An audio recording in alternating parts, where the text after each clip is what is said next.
Today we're going to be reviewing the Ancient Myth Collection Series Kickstarter by Dice. They have some pretty crazy dice designs that I thought were worth taking a look at, but as always, I think you should know that I did get these for free whenever I asked to review these dice, so if you think that makes me biased, take that into account. For this review, I was given 6 different dice sets with one noticeable standout. First was the Recorder Dice Series, followed by the Themis or Themis Dice Series, I don't know how to say that, as well as the Final Prophecy Dice Series, the Thor Dice Series, the Siren Dice Series, and the standout set, the Prometheus Dice Series set. All of these dice are made out of metal, and the Prometheus dice set is actually hollow, which again is why it's kind of the standout. Let's dive into each set individually and take a look at them close up. The Recorder Dice Series is awesome. I think it's the most plain Jane of them, but that's not necessarily a bad thing. It's lacking any sort of resin or enamel on the inside, leaving to a lot of raised, polished metal edges, which I think is awesome. Sometimes plain is the way to go. The obvious standout in this set are the 2d10s. They look like they were made for each other. The Themis Dice Series is made with the same style, except it has this multicolor chroma chameleon paint underneath each of the letters and outside of them. So if you look at it head on, it's purple, and on the side, it's green, which is why the D12 is obviously the best one, because when you look at it straight, it's purple, but all the sides are green. The Final Prophecy dice have the same exact layout as the Recorder series, but it is filled with this amazing rainbow glitter on the inside, that hollow glitter that we've made dice from before. They also did something that most normal dice makers don't do whenever they make rainbow dice like this, and they actually ink the numbers in so that you can read them. It's painful to look at in the best of ways. I love it. We finally have a swap in body styles when we go to the Thor dice series. It has a bunch of metal cogs behind it, which is really, really cool.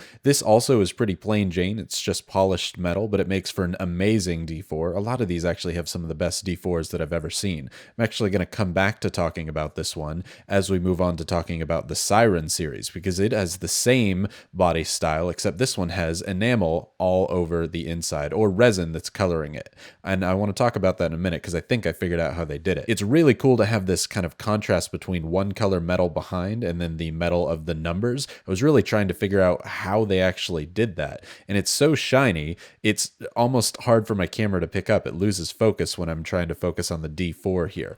But I think I did figure out how they made this, which is really cool. You can see the Thor dice series here has this lip on the left where you could put resin down inside, where the Siren series is actually filled up with resin. I imagine that they had a black paint background and then filled it up with blue resin and then just polished off and got rid of any excess resin by sanding it, because you can see a little bit of blue in the corners up there, and that would paint the cogs while leaving the numbers silver. Absolutely brilliant and gorgeous. Finally, we get to what must be their crown jewel and what they should be advertising the heck out of, their Prometheus Dice series. It is a hollow metal set that you can see right through because it's hollow, and they leave lots of open windows, which I think is awesome. It is so just crazy cool looking. 3D printed metal dice like this were popping up all over Reddit for a while, and I'm not even sure if this is 3D printed. It could be a combination of printed and polished and then welded. I have no idea. Obviously, they paint it one color and then sand off the rest so that you can see the kind of brass or bronze underneath, and just leave the numbers that one color, because the inside is, whatever color the numbers are. I think it's absolutely gorgeous, and there is no standout one from this set. They all look amazing. As usual, we're going to test for the durability of these dice by trying to scratch the surface of them with the sharp corners. I'm going to use the D10s for all of the tests on here. I not only rake it against them, but I also bang up against the dice pretty hard to try and get some sort of scratch. And on 5 of them, I got absolutely nothing on. That was very surprising. Normally you see maybe some tiny scratches, but I got nothing on them and was very happy. All of them passed that test except the Prometheus dice. Honestly, I wasn't expecting these ones to pass with flying colors. They're very sharp metal, and obviously the numbers are painted, so I was expecting paint to go away, and it did. Not really a big deal, because I'm really hitting these to make that happen, and these dice are so light, I truly don't think that they could scratch themselves on their own. You have to actually put some force in to be able to make this happen, and luckily they're light enough to where that paint coming off is not going to be a natural thing. I also tried to squish them because they are hollow, and I really thought that they might buckle under pressure, but using both hands trying to squish them, I could get nothing out of them. So without some crazy circumstance, these dice aren't going to collapse on their own. Now I'm going to hush while we listen to how each of these dice sound when they're rolled. Just kidding, we got a 1 on the very first roll with the Recorder Dice series. I really hope that's not a bad omen.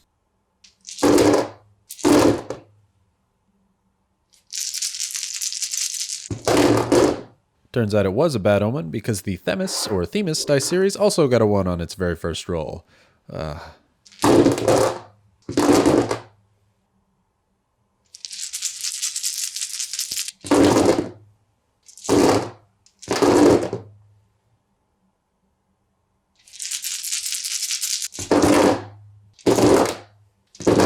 Leave it to Thor to save the Kickstarter here with the very first nat 20 of the Kickstarter sets.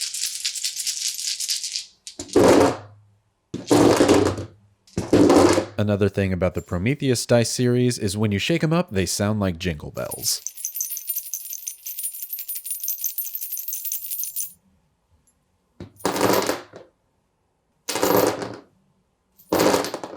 And against all odds, the Prometheus dice also gets a nat 20 when rolling on my cutting mat. That's all well and good, but I wonder how these all sound when they're being rolled on something like leather on top of wood.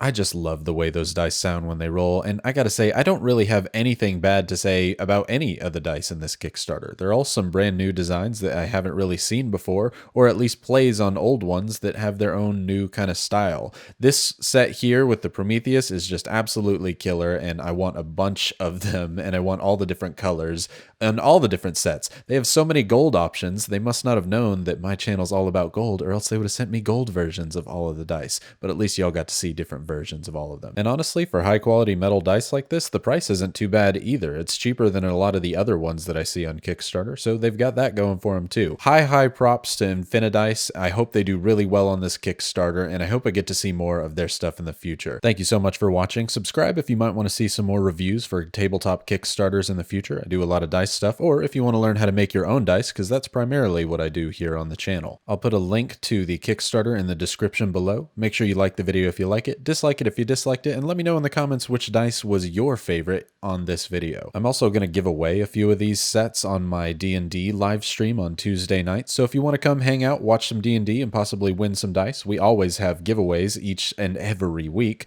Come check us out on Tuesday nights. Thank you again so much for watching. I hope that you have a fantastic day.